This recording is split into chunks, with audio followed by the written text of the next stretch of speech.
Доброе время суток, дорогие друзья! Самолет авиакомпании Таджик Эйр рано утром 20 мая из Москвы в Душанбе доставил таджикских граждан.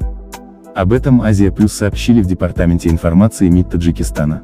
В МИД сообщили, что этим же рейсом в Душанбе была доставлена помощь от наших соотечественников, проживающих в России. Спецрейсом в Таджикистан также была доставлена партия медицинских препаратов и защитных средств, противовирусные лекарства, защитные маски, перчатки и очки, приобретенные нашими соотечественниками, проживающими в России, сообщили в МИД страны. В Департаменте информации также отметили, что правительство страны приняло решение о реализации плана постепенного и поэтапного возвращения граждан, оказавшихся за границей из-за пандемии коронавируса, COVID-19.